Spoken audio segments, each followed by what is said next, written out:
The 4 debts of gratitude.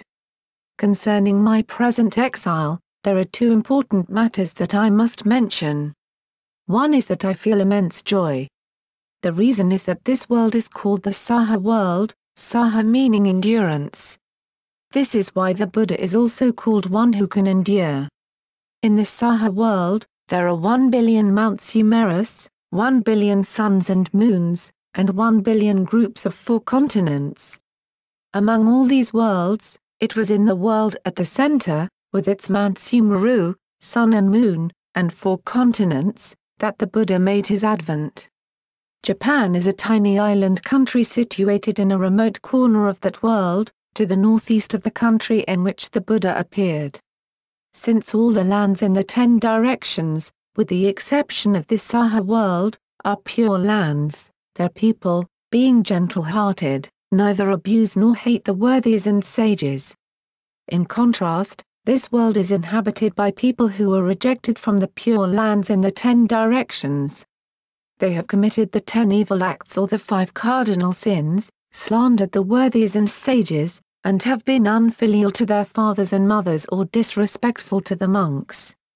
For these offenses they fell into the 3 evil paths, and only after dwelling there for countless kalpas were they reborn in this world.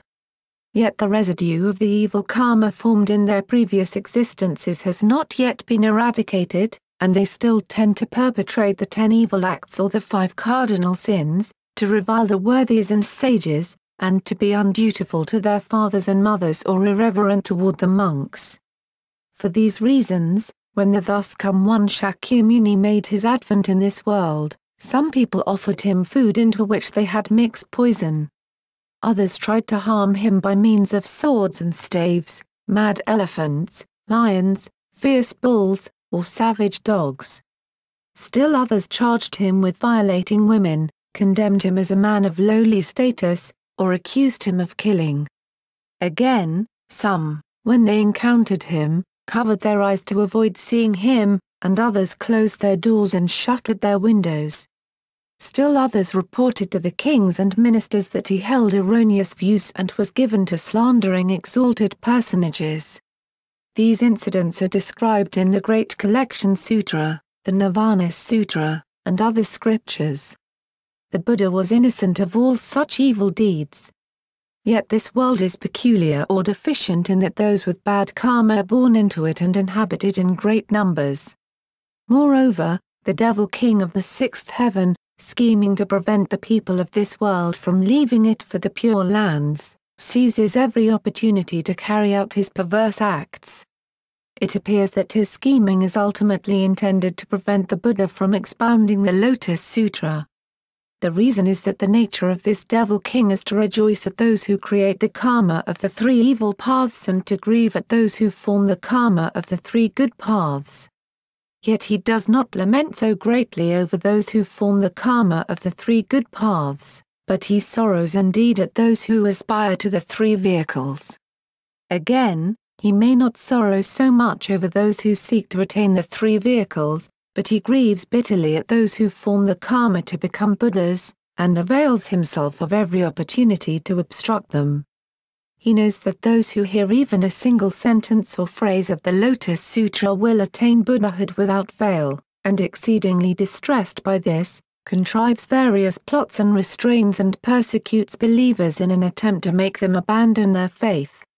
Although the age in which the Buddha lived was certainly a defiled one, the 5 impurities had only just begun to manifest themselves. In addition, the devil stood in awe of the Buddha's powers.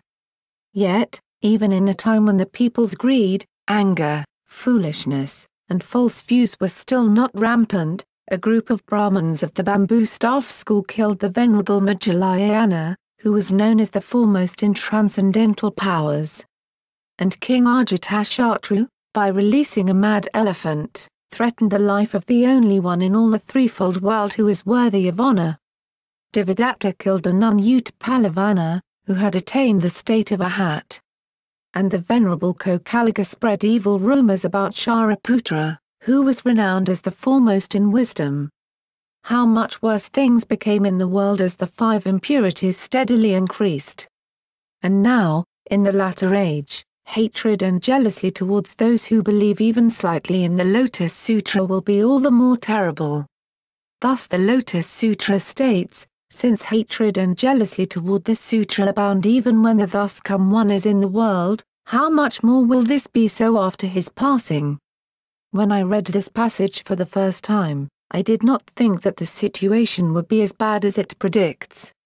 Now I am struck by the unfailing accuracy of the Buddha's words, especially in light of my present circumstances. I, Nichiren, do not observe the precepts with my body. Nor is my heart free from the three poisons. But since I believe in this Lotus Sutra myself and also enable others to form a relationship with it, I had thought that perhaps society would treat me rather gently. Probably because the world has entered into the latter age, even monks who have wives and children have followers, as do priests who eat fish and fowl. I have neither wife nor children, nor do I eat fish or fowl. I have been blamed merely for trying to propagate the Lotus Sutra. Though I have neither wife nor child, I am known throughout the country as a monk who transgresses the code of conduct, and though I have never killed even a single ant or mole cricket, my bad reputation has spread throughout the realm. This may well resemble the situation of Shakyamuni Buddha, who was slandered by a multitude of non-Buddhists during his lifetime. It seems that, solely because my faith in the Lotus Sutra accords slightly more with its teachings than does the faith of others, evil demons must have possessed their bodies and be causing them to feel hatred toward me. I am nothing but a lowly and ignorant monk without precepts. Yet, when I think that such a person should be mentioned in the Lotus Sutra, which was expounded more than 2,000 years ago, and that the Buddha prophesied that that person would encounter persecution, I cannot possibly express my joy. It is already 24 or 25 years since I began studying Buddhism. Yet I have believed wholeheartedly in the Lotus Sutra only for the past 6 or 7 years. Moreover, although I had faith in the sutra, because I was negligent and because of my studies and the interruptions of mundane affairs, each day I would recite only a single scroll, a chapter, or the title. Now, however, for a period of more than 240 days, from the 12th day of the 5th month of last year, to the 16th day of the 1st month of this year, I think I have practiced the Lotus Sutra 24 hours each day and night.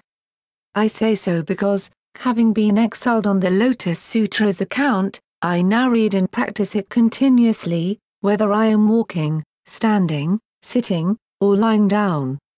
For anyone born human, what greater joy could there be? It is the way of ordinary people that, even though they spur themselves on to arouse the aspiration for enlightenment and wish for happiness in the next life, they exert themselves no more than 1 or 2 out of all the hours of the day, and this only after reminding themselves to do so.